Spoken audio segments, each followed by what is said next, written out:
Kabanata 11:21. Anong ginagawa mo, Mr. Healer?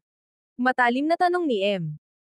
Sumagot si Sebastian ng may matinding tono, minsan, para makabuo muli, kailangan mong sirain ang luma. Hindi mo pa ba iyon naisip? Naiintindihan ko na. Mr. Healer, pakiusap huwag kang magalit. Humihingi ako ng tawad, mabilis na sinabi ni M, sinusubukang kalmayan siya. Huwag mo nang pagdudahan ang mga pamamaraan ko mula ngayon. Kung hindi, aalis na ako, babala ni Sebastian, halatang inis. Naiintindihan ko. Hindi na kita pagdududahan ulit, mabilis na nangako ni M. Tumanggaw si Sebastian. Pagkatapos, hinawakan niya ang isa sa mga tadyang ni M at pinisil ito ng mahigpit. Isang malakas na tunog ang umalangaw-ngaw sa silid ng mabali ang buto. Biglang pinagpawisan ng malamig si M, at ang kanyang katawan ay nanginig mula sa matinding sakit. Ang kanyang mukha ay nag-iba sa sakit, mapatlo na parang puting papel, at ang kanyang mga mata ay puno ng takot at kawalang pag-asa. Mahinang nagmamakaawa siya, Mr. Healer, pakiusap, itigil mo na. Hindi ko na ito kaya. Gayunpaman, hindi pinansin ni Sebastian ang kanyang pagmamakaawa. Metodikong ipinagpatuloy niya ang pagbasag sa mga buto ni M, isa-isa. Nang mapagtanto ni M na hindi siya pinapansin, nagalit siya at nagsimulang magbanta kay Sebastian. Pagdadaanan mo ito. Hindi ka palalampasan ng tatay ko. Hintayin mo lang na dumating siya. Magbabayad ka ng mahal para dito. Pagkatapos ay sinimulan na niyang batuhin ng mga insulto. Narinig ang mga sigaw ni M, lalo pang lumaki ang ngiti ni Sebastian. Pinalakas niya ang kanyang bilis sa pagpuputol ng mga buto ni M at inilipat ang kanyang mga kamay sa kanyang katawan ng walang awa. Lalong lumala ang mga sigaw ni M habang siya'y nagmamakaawa. Mr. Healer, nagkamali ako. Hindi ko na uulitin. Pakiusap, maawa ka. Tumingin ka ng mabuti, M. Alam mo ba kung sino talaga ako? Sa ganitong paraan, nahayag ang tunay na kulay ni Sebastian. Nang makita ni M na si Sebastian ito, bumaha ng takot sa kanyang mukha. Lumusot ang kanyang mga mata sa hindi makapaniwala. Sebastian. Paanong ikaw ang healer? Tulong. Sumigaw siya ng desperado para sa tulong, ngunit hindi narinig ang kanyang mga sigaw dahil nakapag-set up na si Sebastian ng soundproof barrier sa paligid nila. Walang magawa, bumalik si M sa pagbabanta. Sebastian, paano mo nagawa ito sa akin? Ito ang aking tahanan, at hindi ka palalampasan ng aking ama. Kung papatayin mo ako, hindi ka makakalabas dito ng buhay. Hindi natitinag si Sebastian sa kanyang mga banta. Tiningnan lang siya nito ng malamig, patuloy na pinaputok ang kanyang mga buto isa-isa. Sa wakas, pinutol niya ang mga vocal cord ni M walang pag-aalinlangan. Naging mahina at magulo ang mga tunog na lumalabas kay M, at ang kanyang mga mata ay napuno ng lubos na kawalang pag-asa. Sebastian ay nagbigay sa kanya ng malamig na ngiti. Ginoong M, talagang wala ng dahilan para matakot ka. Sa tingin ko, bagay na bagay ito sa iyo. Maihiga ka dito araw-araw, na walang iniintindi. May mga tao na magpapakain sa iyo, magbibihis sa iyo, at kahit naaalagaan ang lahat ng iyong mga personal na pangangailangan. Hindi ba't napakaganda niyan? Sa kanyang mga mata na nag-aalab sa galit, tinipon ni M ang huling patak ng lakas upang titigan si Sebastian. Sebastian ay nagsabi na may malaking ngiti, ikaw ang nagdala nito sa sarili mo. Pinahirapan mo ang aking asawa at sinubukan mo akong patayin. Karapat-dapat ka sa bawat bahagi ng kapalarang ito. Sa mga salitang iyon, umalis si Sebastian sa silid at nagtungo patungo sa Royal Treasury. Agad na sumunod ang apat na matatanda. Alam na alam nila kung gaano kamapanganib si Sebastian. Hindi nila kayang mawala siya sa kanilang paningin, kaya lahat sila ay kailangang kasama siya. Pagdating nila sa pasukan ng kayamanan, humarap si Sebastian sa kanilang apat at sinabi, gusto ko lang pumili ng ilang spiritual herb. Mas gusto ko ang katahimikan, kaya isa lang sa inyo ang pwedeng sumama. Nagpalitan ng tingin ang mga matatanda at nagpasya silang ipadala si Lionel Moren upang samahan siya. Bilang isang 6-star Lesser Deity Master, may lakas si Lionel na harapin si Sebastian kung kinakailangan. Pumasok sina Sebastian at Leonel sa ingatang yaman at diretsyong nagpunta sa kailaliman nito. Sinundan ni Leonel si Sebastian ng mabuti dahil natatakot siya sa anumang biglaang galaw. Nang marating nila ang pinakaloob na silid, humarap si Sebastian kay Leonel na may kaakit-akit ng ngiti. Leonel, talagang mayroon kayong kahanga-hangang koleksyon dito. Napakagandang tanawin, alam mo. Ngumiti si Leonel nang may pagmamalaki habang sumasagot, syempre. Ito ang pamana ng pamilyang Blanc, na naipon sa loob ng maraming henerasyon. Ang halaga nito ay lampas sa daan-daang milyon sa mga spiritual stone. Iniisip kong dalhin ang lahat dito kasama ko. Leonel, ayos lang ba yun sa'yo? Tanong ni Sebastian na may ngiti. Kabanata 11:22. Nang ipahayag ni Sebastian ang kanyang balak na kunin ang lahat mula sa kaban ng bayan, si Leonel ay parehong nagulat at nagalit. Tinanong niya ng may matalim na tono, Mr. Healer, ano sa tingin mo ang ginagawa mo? Ito ang kayamanan ng pamilya Blanc, wala kang karapatang kumilos ng ganito dito. Lalong lumalim ang ngiti ni Sebastian. Ang mga intensyon ko ay hindi na pwedeng maging mas malinaw pa, Leonel. Kukunin ko ang lahat dito. Mayroon bang tutol? Dito, nagalit si Leonel. Binabalaan kita. Sa isang sigaw, sinadyang niyang suntukin si Sebastian. Gayunpaman, tahimik na itinaas ni Sebastian ang isang kamay, walang kahirap-hirap na nahuli ang kamao ni Leonel. Pagkatapos, sa isang biglaang pagsabog ng lakas, may narinig na nakakasukang pagputok. Sa sandaling iyon, pumutok ang braso ni Leonel. Sumigaw si Leonel sa sakit, at pumuti ang kanyang mukha. Hindi niya naisip kung gaano kalakas si Sebastian. Naramdaman niyang walang kapangyarihan siya sa harap nito. Walang inaksayang sandali si Sebastian at tinamaan ang dibdib ni Leonel gamit ang kanyang kamao. Damyugo ang bibig ni Leonel habang siya ay tumilapon pa atras, bumagsak ng mabigat sa lupa. Dahan-daang lumapit si Sebastian, nakatayo ng mataas sa kanya. Nanginginig, tumingin si Leonel sa kanya ng may takot. Pakiusap. Huwag mo akong patayin. Kunin mo na lang ang gusto mo. Iyon na lahat. Sebastian umiling at sinabi, huli na ang lahat. Sa mga salitang iyon, nagbigay siya ng isang napakalakas na suntok sa ulo ni Leonel, na nagpatigil sa kanya sa isang iglap. Matapos tapusin si Leonel, nagsimula si Sebastian na ipunan ang lahat ng mahahalagang bagay ng kayamanan sa kanyang storage space ring. Sa oras na natapos siya, napuno na niya ang 6 na singsing hanggang sa gilid. Nang makuha na niya ang lahat, binago ni Sebastian ang kanyang hitsura para magmukhang si Leonel. Nang mahinahon, siya ay lumabas. Leonel, bakit ka mag-isa? Nasaan si Mr. Healer? Tanong ni Kellan Holder. May kaguluhan doon.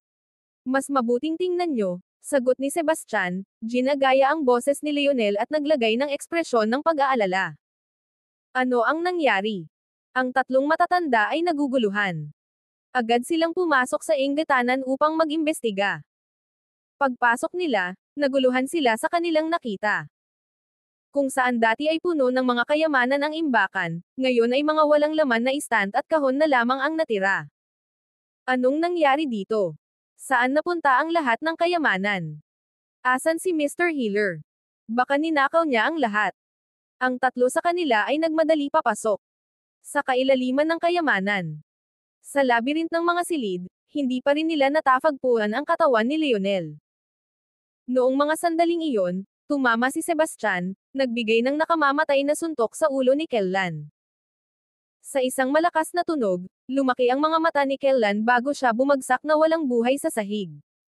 Leonel, anong ginagawa mo? Ang dalawang matanda ay napaatras sa gulat, humihingi ng mga sagot. Hayaan niyong ipadala ko kayo sa kabilang buhay para makasama siya. Habang nagsasalita si Sebastian, sumugod siya kay Kaisen Von ng napakabilis. Si Kaisen ay sobrang nagulat kaya hindi siya nakapag-react agad, kaya't nagpa siyang magbigay ng isang desperadong suntok kay Sebastian, naglalabas ng isang alon ng nakakatakot na enerhiya sa kanyang huling pagsubok na sirain ito. Si Sebastian ay ngumisi at sinalubong ang kanyang suntok ng diretsyo. Sa isang napakalakas na pagsabog, ang enerhiya ay nagkalasog-lasog. Isang braso na nakalaylay, sumigaw si Kaisen ng masakit habang natambo siya pabalik. Itinaas ni Sebastian ang kamay, nagpalabas ng hindi nakikitang enerhiya ng espada. Habang hinahawakan ni Kaysen ang kanyang lalamunan, dumaloy ang kanyang dugo sa pagitan ng kanyang mga daliri sa isang iglap. Hindi ka si Lionel. Ikaw si Mr. Healer. Si Titus Klein ay nagulat, napagtanto ang katotohanan at tumakbo palayo. Gayunpaman, hindi papayagan ni Sebastian na makatakas siya. Sa isang iglap, nahabol niya ito, nagbigay ng malakas na suntok sa kanyang likod. Sa isang malakas na pagsabog, si Titus ay naitapon. Umubo siya ng dugo habang namamatay bago pa man siya bumagsak sa lupa. Sa tunog-proof na hadlang na itinayo ni Sebastian nang pumasok siya, walang sino man sa labas ang may ideya tungkol sa nagaganap na masaker sa loob. Kabanata 11:23. Gamit ang kanyang daliri na parang talam, inukit ni Sebastian ang dalawang matitinding linya sa pader. Ang iyong anak, si M, ay lubos na naparalisa. Tungkol naman sa mga kayamanan sa Royal Treasury. Ituring mo na lang ang mga ito na regalo para sa akin. Matapos tapusin ang mensaheng ito, naglakad siya palabas ng tahanan ng pamilyang Blanc nang walang pakialam. Samantala, si Talon ay abala pa rin sa kanyang herbal na paliguan, naganap na walang kaalam-alam sa mga kaganapan sa Royal Treasury. Lumipas ang isang oras. Mr. Blanc. Mr. Blanc. May problema. Ang matandang nagbabantay sa kayamanan ay pumasok na nagmamadali. Leon. Sa edad mo, alam mo na dapat na huwag kang mawalan ng kontrol ng ganito, bulyo ni Talon, halatang inis. Nervous na sinabi ni Leon Langley, Mr. Blanc, ang treasury. Nawala na. Anong kalokohan ang sinasabi mo? Nandyan pa rin ang kaba ng yaman kung saan ito laging naroon. Nagkaroon ba ito ng pakpak at lumipad? Sagot ni Talon na may malamig na pang-aasar. Hindi, Mr. Blanc, ang ibig kong sabihin ang mga kayamanan sa loob. Nawala na lahat. Sabi ni Leon habang halos hindi niya maipahayag ang mga salita. Imposibleng mangyari yan. Leon, nagbibiro ka lang, di ba? Sabi ni Talon, hindi masaya. Mr. Blanc, sinusumpa ko, totoo ito. Lahat ng kayamanan ay nawala. Si Lionel at ang iba. Patay na silang lahat. Nanginginig na sabi ni Leon sa gulat. Ano? Tanong ni Talon na nagulat. Tumalon siya mula sa kanyang paliguan at lumabas mula sa kahoy na bar aisles. Sa isang mabilis na galaw, isinuot niya ang isang bathrobe, at mabilis na itinali ito sa kanyang baywang. Walang pag-aalinlangan, nagalit siyang lumabas ng kwarto. Ang kanyang galaw ay napakalakas na nagdulot ito ng matinding hangin. Maya-maya, dumating siya sa Royal Treasury. Nagtaka siya nang makita ang eksena. Saan na ang mga gamot ko at mga espiritual na halamang gamot? Pati ang mga mahika kong gamit. Nawala lahat. Sino ang may ganitong ginawa? Sigaw ni Talon sa galit, hinawakan si Leon sa leeg habang naganap ang matinding pagpatay sa paligid niya. Sinabi ni Leon nang may takot, isang oras na ang nakalipas, pumasok si Mr. Healer kasama sina Lionel at ang iba pa. Sa huli, si Lionel na lang ang lumabas. Naghintay ako ng kaunti, pero wala nang lumabas, kaya pumasok ako para tingnan at ganito ang nakita ko. Lionel. Sinong nagbigay sa kanya ng lakas ng loob na traidorin ako? Sigaw ni Talon sa galit. Sabi ni Leon, Mr. Blanc, hindi siya ang umalis. Patay na si Lionel. Noong mga sandaling iyon, napansin ni Talon ang isang bangkay na nakahiga ilang talampakan ang layo. Walang duda, si Lionel iyon. Pagkatapos, nakita niya ang nakasulat sa pader. Habang binabasa niya ito, ang galit ay sumiklab sa kanya ng napakalakas na halos dumuyugo siya. Anghal ang healer na iyon. Paghihiwalayin ko siya sa kanyang mga bahagi. Hanapin mo siya ngayon na. Wala akong pakialam kung buhay o patay siya, kailangan ko ang mga kayamanang iyon pabalik. Ang galit na sigaw ni Talon ay umuugong na parang kulog, nanginginig ang buong ingatang yaman. Ang kanyang galit ay nakakatakot. Pagkatapos, umubo siya ng maraming dugo, halos mawalan ng balanse habang natambo siya pabalik. Napakalupit niya dahil nawala niya ang apat na matatanda sa isang iglap. Kabilang na si Lionel, ang pinakamalakas sa kanila at ang tanging makakapantay sa kanyang kapangyarihan. Ang pagkawala ay nakakalungkot. Mas masahol pa, Ang mga kayamanan sa Royal Treasury ay kumakatawan sa mga henerasyon ng pag-iipon para sa pamilyang Blanc. Pinagsama pa sa 5 bilyong espiritual na bato na kamakailan nilang ginastos sa Celestial Essence, ang kanilang mga reserba ay ganap nang naubos. Samantala, si Sebastian ay bumalik na sa Supreme Merchants Guild, ibinibigay ang lahat ng kanyang kinuha mula sa pamilyang Blanc kay Stephanie. Ang pamilya Blanc ay nasa kaguluhan, ginulo ang buong lungsod sa kanilang paghahanap kay Sebastian. Ang kaguluhan ay nagdulot ng ingay sa mga tao sa bayan, lahat ay nagtataka kung ano ang nangyari upang magdulot ng ganitong kaguluhan sa pamilya Blanc. Tulad ng inaasahan, matapos ang walang tigil na paghahanap sa buong gabi at hanggang sa madaling araw, wala pa ring nakuha ang pamilyang Blanc pagdapo ng bukang liwayway. Noong una, ang lungsod ay puno ng usapan tungkol sa mga problema ng pamilyang Blanc. Gayunpaman, nagbago ang atensyon sa umaga dahil may mas malaking kaganapan na nakatakdang mangyari sa araw na iyon. Ito ay ang seremonya ng paglagda sa pagitan ng Phoenix Corporation at ng pamilyang Berry. Kabanata 1124.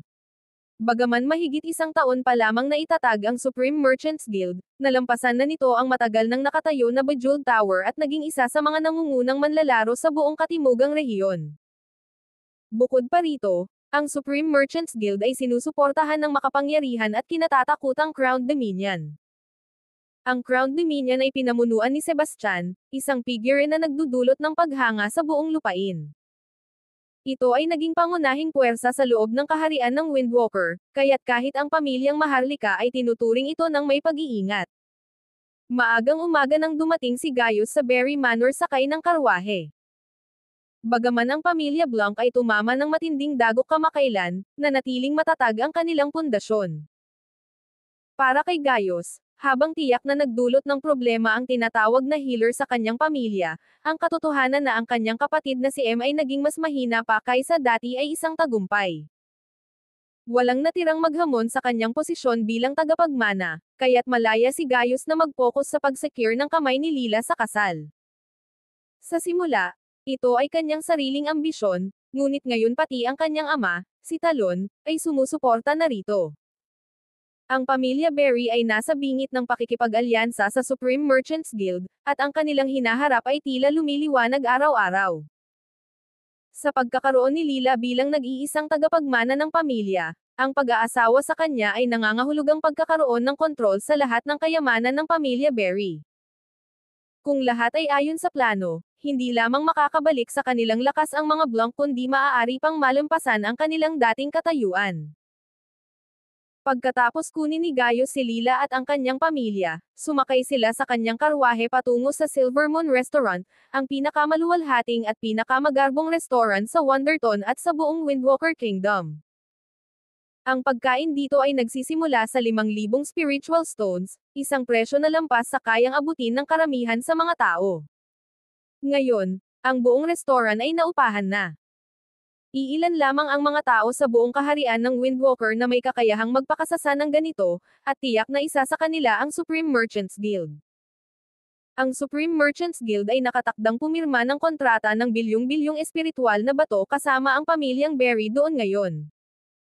Maagang umaga, nagtipon-tipon ang mga tao sa restaurant, lahat umaasang masilayan ang karangyaan ng guild. Gayunpaman, hindi basta-basta makakadalo sa seremonya ng pagpirma dahil kinakailangan ang paanyaya mula sa Supreme Merchants Guild. Lilan lamang ang itinuturing na karapat-dapat sa pribilehiyong ito, at karaniwang mula sa mga pamilyang nasa mataas na antas. Nang dumating si Gaius sa restaurant kasama ang pamilyang Berry, nagdulot ng malaking ingay ang kanilang presensya. Bilang tagapagmana ng pamilyang Blanc, si Gaius ay isang pamilyar na mukha sa marami. Bagaman bumababa na sa loob ng ilang panahon, ang pamilya Berry ay nagkaroon ng kamangha-manghang pagbabalik sa nakaraang taon sa tulong ng isang misteryosong tagapagtaguyod. Ngayon, sa kanilang nalalapit na pakikipagsosyo sa Supreme Merchants Guild, nasa bingit sila ng isang napakabilis na pag-angat. Ang mga tao ay sabik na nagmadali upang ialok ang kanilang pagbati, bawat isa ay sinusubukang makuha ang kanilang pabor at gumawa ng magandang impresyon. Sanay na si Gaius sa ganitong atensyon, ngunit para sa mga Berry, na hindi nakakaranas ng ganitong antas ng paggalang sa loob ng maraming taon, ito ay nakakapresko. Lila ay labis na natuwa. Usap-usapan na ang desisyon ng guild na makipagtulungan sa kanyang pamilya ay dahil sa interes ni Sebastian sa kanya. Kung totoo iyon, hindi lamang ito magdudulot ng malaking pag-unlad para sa kanyang pamilya kundi pati na rin ng pagkakataon para sa kanya na umakyat sa pinakamataas na antas. Ang grupo ay pumasok sa loob, kung saan ang restaurant ay abala na. Pagkakita kay Gaius at sa iba pa, mabilis na lumapit ang mga tao upang batiin sila. Ginoong Blanc, Ginang Barry, ikinalulugod naming makita kayong dalawa. Ginang Barry, congratulations! Umaasa kaming maaalala mo kami sa hinaharap, sabi ni Crimey, pinuno ng pamilyang Forster. Bagaman hindi kasing taas ng antas ng mga Blancs ang mga Forster, maihahambing sila sa mga Claude bago ang kanilang pagbagsak. Para sa isang tao tulad ni Crimey na magpakita ng ganitong respeto ay higit pa sa inaasahan ng mga Barry, na nag-iwan kay Lila na pakiramdam na pinuri at medyo nabigla. Oh, Ginoong Forster, napakabait ninyo. Kami ang umaasa sa inyong suporta sa hinaharap. Kabanata 1125. Mabilis na sinabi ni Crimey, Ms. Barry, masyado kang mapagpakumbaba. Sa paglagda ng iyong pamilya sa Supreme Merchants Guild, ang pagiging isang top-tier na pamilya ay usapan na lang ng panahon. Tama yan. Sa suporta ng Supreme Merchants Guild, tiyak na mabilis na anggat ang mga Barry. Halos garantisado na. Ang mga tao ay tumanggo bilang pagsang-ayon. Kaya't noon, napansin ni Lila sina Emmett at Roscoe. Mabilis siyang lumapit upang batiin sila. Ginoong Slangzer, Ginoong McFarlane, magandang makita kayo. Hindi ko kayo matutumbasan sa lahat ng tulong na ibinigay ng inyong mga pamilya sa amin sa nakaraang taon. Hindi sana namin nalampasan ang mga pagsubok kung wala ang inyong suporta, sabi ni Lila habang yumuyuko bilang pasasalamat. Si Emmett Slangzer ay ang tagapagmana ng pamilyang Slangzer, ang pinakamakapangyarihang pamilya sa Wonderton. Ang kanilang pamilya ay mas makapangyarihan pa kaysa sa pamilya Blanc. Si Roscoe McFarlane ang tagapagmana ng pamilya McFarlane, at ang kanyang pamilya ay nagmula rin sa isang prestihiyosong angkan. Bukod doon, ang tiyahin ni Roscoe ay ang paboritong kasintahan ng hari. Kamusta, Emmett? Roscoe, lumapit din si Gaius upang batiin sila. Emmett at Roscoe ay hindi pinansin si Gaius, sa halip ay tumuon kay Lila. Tumingin sila kay Lila at sinabi, Ginang Barry, wala nang kailangang pasalamatan. Kumilos lang kami para sa iba. Oh, pwede bang malaman kung sino? Tanong ni Lila nang may pag-usisa. Ito ay isang tanong na matagal nang nasa isip niya. Isang taon na ang nakalipas, bigla na lang, nakakuha ng pabor ang kanyang pamilya mula sa maraming makapangyarihang guild at alyansa sa negosyo, kabilang ang mga pamilyang Slangzer at McFarlane. Ang biglaang suportang ito ay hindi lamang tumulong sa kanila na malampasan ang kanilang mga nakaraang hamon kundi nagbigay daan din sa kanilang muling pagbangon sa kanilang dating kaluwalhatian. Sabi ni Emmett na may ngiti, Ms. Barry, ang kailangan mo lang malaman ay isa siyang tao na may malaking impluwensya. Kung wala ang kanyang pahintulot, hindi kami magtatangkang magsalita pa. Sana'y iyong maunawaan. Parehong nagsalita sina Emmett at Roscoe nang may paggalang dahil alam nila kung gaano kalakas talaga ang dakilang figura na ito. Sa sandaling iyon, may isang tao sa karamihan na nagkomento, para kay Mr. Slangzer at Mr. McFarlane na tawagin ang isang tao na isang dakilang figura. Tiyak na hindi maraming tao sa buong kaharian ng Windwalker ang bagay na bagay sa paglalarawang iyon. Tama. Narinig ko na may interes ang Supreme One kay Ms. Barry. Baka siya ang nasa likod ng lahat ng ito. Hula ng isa pang tao. Mukhang napaka-possibility niyan. Mukhang ang pamilya Barry ay malapit nang umabot sa bagong mga taas. Nang marinig ito, labis na natuwa ang mga Barry, lalo na si Lila, na nagsimulang mag-isip ng hinaharap bilang asawa ng kataas-taasang isa. Congratulations, Ms. Barry. Bakit mo siya tinatawag na Ms. Barry? Baka balang araw kailanganin na nating tawagin siyang Supreme Lady. Tama. Umaasa kaming tutulong ka sa amin. Lahat ay nagmadali papalapit, sabik na batiin si Lila at makuha ang kanyang pabor. Siya ay napapalibutan, nalulugod sa liwanag ng atensyon, parang isang bituin na may mga dibatadong tagahanga sa paligid niya. Hindi pa kailanman nakaramdam ng ganito si Lila. Ito ang pinakamakislap na sandali ng kanyang buhay. Sa sandaling iyon, isang pamilyar na figure ang biglang nahuli ang kanyang mata. Sa simula, akala niya nagkakamali siya. Gayunpaman, nang muling tumingin siya, nawala ang kanyang ngiti at isang sinag ng lamig ang lumitaw sa kanyang mga mata. Napansin ang kanyang biglang pagbabago, mabilis na sinundan ni Trevor ang kanyang tingin at nakita ang isang batang lalaki na nakasuot ng puti. Sebastian. Anong ginagawa niya rito? Bulong ni Trevor sa gulat. Agad na nagalit si Lila at nagmadaling lumapit. Sebastian, paano ka nakapasok dito? Nagbigay si Sebastian ng magaan na ngiti at sumagot, pumasok lang ako, di ba? Kabanata 11:26. Sumigaw si Lila ng galit, bawat bisita dito ngayon ay mga big shot. Sila ay mga tao na may tunay na impluwensya. At ikaw? Isa ka lang sa tinanggihan ng pamilya Berry na dating manugang. Anong akala mo, karapat-dapat ka dito? Agad na sumingit si Trevor, tama siya. Hindi ito lugar para sa mga katulad mo. Lumayas ka. Tumangala si Sebastian at nagbigay kay Trevor ng matalim na titig. Suggestion ko, mag-isip ka bago ka magsalita. Nirerespeto kita noong biyenan kita, pero ngayon wala na akong pakialam sa mga Berry. Kung patuloy ka sa pagsasalita ng ganyan, hindi ako magdadalawang isip na turuan ka ng kaunting respeto. Ano? Papaluan mo ako? Ang gulat ni Trevor ay mabilis na napalitan ng galit. Sa ibang araw, hindi niya sana naglakas loob na provokahan si Sebastian. Pero ngayon ang seremonya ng paglagda ng Supreme Merchants Guild. Tiwala si Trevor na hindi magreresulta sa gulo si Sebastian. Kung gagawin niya iyon, magiging sampal iyon sa Merchant Guild, at parang nilagdaan na niya ang sariling kapalaran. Subukan mo, malamig na sagot ni Sebastian. Ikaw. Itinuro siya ni Trevor, at nanginginig ang kanyang katawan sa galit. Pinagsalitaan ni Lila si Sebastian. Nilampasan mo na ang hangganan, Sebastian. Kahit nahiwalay na tayo, ang tatay ko ay nakatatanda pa rin sa'yo. Ganyan ba ang pag-usap mo sa kanya? Dapat alam ng mga nakatatanda kung paano kumilos, sagot niya. Huwag mong iwasan ang tanong. Uulitin ko paano ka nakapasok dito. Matigas na tanong niya. Sumagot si Sebastian nang walang pakialam, uulitin ko pumasok ako. Pumutok ang galit ni Lila, at lumaki ang kanyang mga mata sa galit. Ang ibig kong sabihin, paano ka nakapasok sa seguridad? Tama. Kailangan mo ng imbitasyon para makapasok dito, at isa ka lang sa mga tinanggihan ng pamilya namin na dating manugang. Walang paraan na may imbitasyon ka. Siguradong pumasok ka ng palihim. Sigaw ni Trevor. Sa mga sandaling iyon, humakbang si Fiona pasulong. Sebastian, hindi ka talaga dapat nandito. Mas mabuti pang umalis ka na ngayon. Idinagdag ni Lila, bilang paggalang sa iyo bilang aking ex-asawa, palalampasan ko na lang kung aalis ka na ngayon. Hindi ito bahay mo. Papasok at lalabas ako kung kailan ko gusto, at hindi mo ako mapipigilan, sagot ni Sebastian at pumasok ng may lakas ng loob. Sandali lang.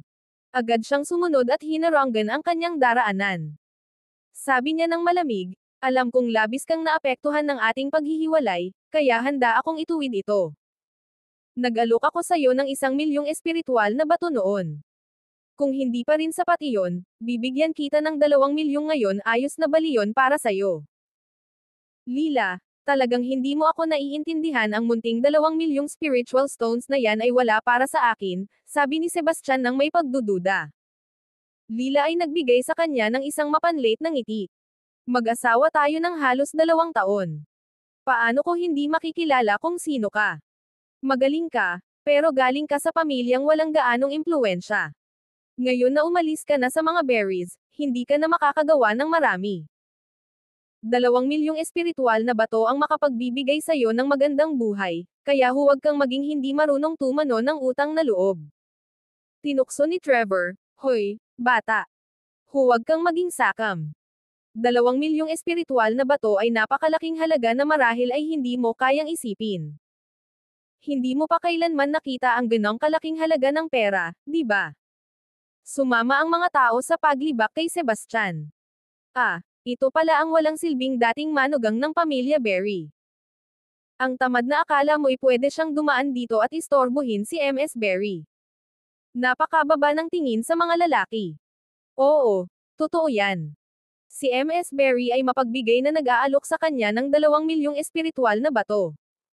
Hindi ko siya bibigyan ng kahit isang bato kung ako ang nasa sitwasyon. Talagang walang hiya itong lalaking ito. Lila ay nagtanong ng matalim, Sebastian, ano bang gusto mo talaga? Kabanata 11:27. Nay na si Sebastian at malamig na sinabi, Lila, ito na ang huli kong sasabihin. Nandito lang ako para dumalo sa sign ng ceremony. Hindi na idnay ni Iales. Lumakad siya patungo kay Sebastian na may matalim na titig. Makinig ka, batang pasaway lahat dito ngayon ay mga big shot. Kung sinasabi mong nandito ka lang para sa sign ng ceremony, ipakita mo ang iyong imbitasyon. Lumapit si Brin habang tinitingnan si Sebastian ng may paghamak. Tingnan mo itong probinsya nung walang modo. Wala siyang pinagkaiba sa isang pulubi. Kung meron siya nito, Megal crawling ako palabas dito. Lumiko si Sebastian kay Brin na may mapanlikhang ngiti. Di na ba masakit ang likod mo? Pagkasabi niya noon, biglang napuno ng tawanan ang mga tao. Kamakailan lang, 2 araw na ang nakalipas, kumalat ang balita na pinagsalitaan siya ng isang matandang lalaki sa publiko, at lahat ay kasama sa biro. Ang pag-iisip na ang ikatlong dalaga ng pamilyang Blanc ay nahihiya sa ganitong paraan ay sobrang nakakatawa. Humihingi ka ng gulo. Galit na sabi ni Brin. Ang kanyang mga kamao ay nakapulupot habang inihahanda niyang salakayin si Sebastian. Brin, huwag kang magpadalos-dalos. Mabilis na pinigilan siya ni Gaius. Nakapag-aral din siya sa Royal Academy, kaya alam na alam niya kung gaano kalakas si Sebastian. Alam niyang si Sebastian ang pinakamagaling na estudyante sa akademya at isang napakataas na demigod. Nalaman ni Gaius na wala silang laban kay Sebastian kahit pa magtulungan sila ni Brin. Naiintindihan din niya ang pagkakaiba sa kanilang mga lakas. Kaya, tinuro niya si Sebastian at naghis, dapat mag-ingat ka, probinsya nung walang modo. Hindi ko ito palalampasan. Gamo ng masamang tingin si Gaius kay Sebastian at malamig na sinabi, mas mabuti pang ipakita mo na ang imbitasyon mo ngayon. Oo. Ipakita mo sa amin. Sabay na sabi ni Trevor. Wala akong imbitasyon, sagot ni Sebastian. Ang Supreme Merchants Guild ang nagpareserba ng restaurant. Bagaman hindi nakilala ng mga tauhan si Sebastian, nakatanggap sila ng utos mula sa kanilang mga nakatataas na huwag pigilan ang sino mang may pangalang Sebastian Wilder na pumasok. Alam ko namang wala kang imbitasyon, brat. Tumingin si Trevor kay Sebastian at malamig na sinabi, ang kapal ng mukha mong magpakita dito. Ang Supreme Merchants Guild ang nag-ho-host ng seremonyang ito, at akala mo ba makakapag-sneak in ka lang at magdudulot ng gulo? Gaius ay humalaklak. Ang kapal ng mukha mo na nandito ka para magdulot ng gulo. Mukhang may gusto kang mamatay. Security, dakpin siya at putulin ang mga braso't binti niya bago siya itapon.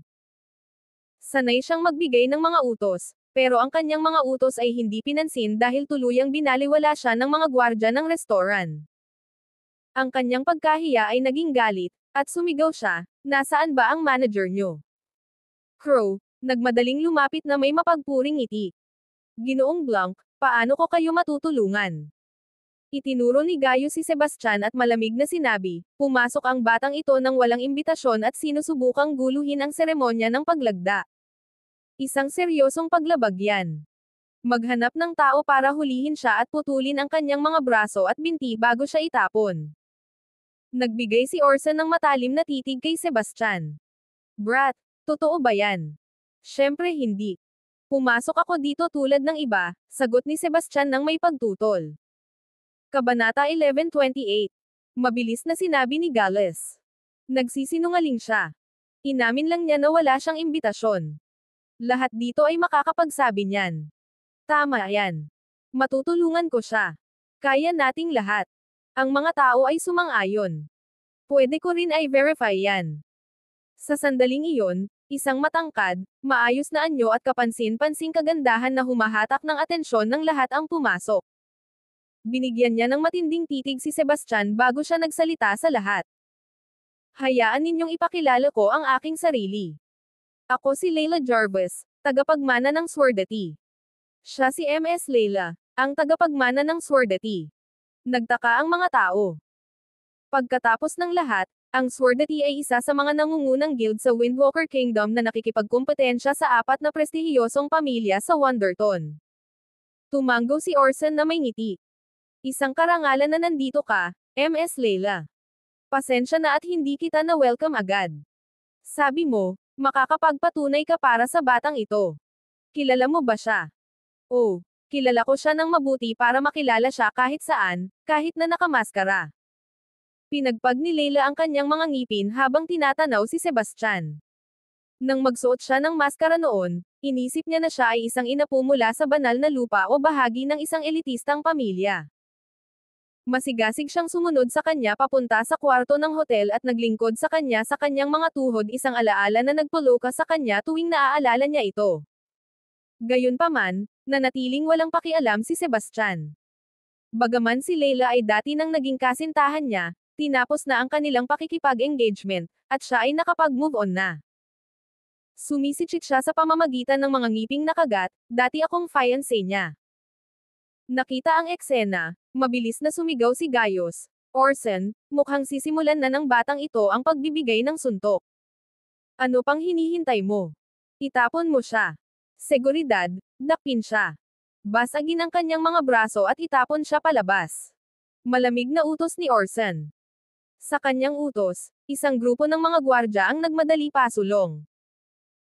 Tumingin si Leila kay Sebastian at sinabi, binibigyan kita ng huling pagkakataon, humingi ka ng tawad, at papaniwalan ko si Ginoong Crow na patawarin ka. Sebastian ay ngumisi ng may pang-asar. Ano bang ginawa kong mali? Bakit ako magsusorry? Parang hinahanap mo talaga ang gulo, ano? Tumingin si Gaius kay Leila at sinabi, MS Barry, siya ang nagdadala nito sa sarili niya. Huwag mo nang alalahanin siya. Tumango si Leila. Binigyan kita ng pagkakataon, Sebastian. Kung ito ang pinili mo, huwag mo akong sisihin. MS Barry ay nakahiwalay na sa walang silbing ito, ngunit handa pa rin siyang bigyan siya ng 2 milyong spirit stones at humingi pa para sa kanya. Sobrang bait naman. Ang mga tao ay tumango bilang pagsang-ayon. Ang mga labi ni Sebastian ay yumarko sa isang mapanlit na ngiti. Alam niya kung anong klaseng tao si Leila. Masisiyahan siya kung siya'y mamatay. Ang tinatawag niyang pagmamakaawa para sa awa ay isang palabas lamang para mapaganda ang kanyang imahe. Kabanata 1129. Orson ay kumaway ng kanyang kamay at inutusan, hulihin siya. Isang grupo ng mga gwardya ang mabilis na pumalibot kay Sebastian. Bago pa man sila kumilos, sinabi ni Sebastian, iminumungkahi ko na ayusin niyo muna ang mga katotohanan bago niyo ako galawin. Ayaw niyo talagang mapahamak. Brat, nahaharapan mo na ang iyong kapahamakan at nagbabalasubas ka pa. Pang-aasar ni Gaius. Orson, huwag mo siyang pakinggan. Isa lang siyang talunan na walang koneksyon at walang imbitasyon. Paalisan mo siya sa mga tao mo. Orson ay sumulyap kay Sebastian at nakaramdam ng pangamba sa kanyang kumpiyansa. Tinanong niya ng may pag-aalinlangan, Ginoong Blanc, sigurado ka bang talo lang siya? Siyempre. Sa tingin mo ba magsisinungaling ako sa'yo? Sagot ni Gaius. Ang tono niya ay puno ng inis. Sumingit si Trevor, Orson, makukumpirma ko yan. Dati siyang manugang ko, at wala siyang koneksyon. Talagang wala siyang kwenta. Naging madilim ang ekspresyon ni Orson. Habang tinatanaw si Sebastian. May lakas ka ng loob, bata. Hindi kumurap si Sebastian. Sa halip, siya'y ngumiti ng may pang-aasar at nagtanong, naniniwala ka sa lahat ng sinabi nila, at walang halaga ang mga salita ko sa iyo. Ganito ba ang itinuro sa iyo ni Romulus Hackbart kung paano gawin ang mga bagay? Napakalantad na kawalang galang niyan. Paano mo nagawa na kausapin si Ginoong Hackbart ng ganyan? Sigaw ni Orson, at galit na galit ang kanyang mukha. Orson, tigilan mo na ang pag-aaksaya ng oras sa kanya. Paparating na ang kataas-taasang isa, at kung makita niya ito, walang makakapagsabi kung ano ang maaaring ipahamak ng kanyang galit sa atin, paalala ni Gaius sa kanya. Tama ka. Halos binayaran ko ang mga pagkakamali ng loser na ito ng aking buhay. Mabilis na nagpasalamat si Orson kay Gaius. Pagkatapos, humarap siya kay Sebastian at inutusan, Baliin ang kanyang mga braso, sirain ang kanyang pundasyon ng pagsasanay, at itapon siya. Lahat sila ay nakangisi, at ang kanilang mga ekspresyon ay walang simpatsya. Kumbinsido sila na si Sebastian ang nagdala ng problemang ito sa kanyang sarili. Manatiling kalmado si Sebastian, at nakalapat ang kanyang mga kamay sa likod ng kanyang likod na parang siya isang tagapanood lamang na nanonood sa pag-unfold ng drama. Huminto ka dyan. Interesado akong makita kung sino ang may lakas ng loob na kumilos laban sa kanya. Habang papalapit na ang mga gwardya, isang malamig na tinig ang umabot mula sa pasukan. Lumingon ang lahat upang makita ang isang babae na naglalakad patungo sa kanila na nakasuot ng mahabang purple na damit. Ang kanyang marangal na figure at kahangahangang kagandahan ay naglalabas ng isang aura ng karangyaan na parang reyna na nakatingin mula sa kanyang trono. Si Ms. Sidorov. Ang dumating ay si Damon, tagapagmana ng Bejeweled Tower at isa sa apat na magagandang dilag. Siya ang tagapagmana ng mga Sidorov, pangalawa sa ranggo sa apat na prestihiyosong pamilya. Ang kanyang katayuan ay lumampas kay Gales. Agad na lumapit ang mga tao upang batiin siya.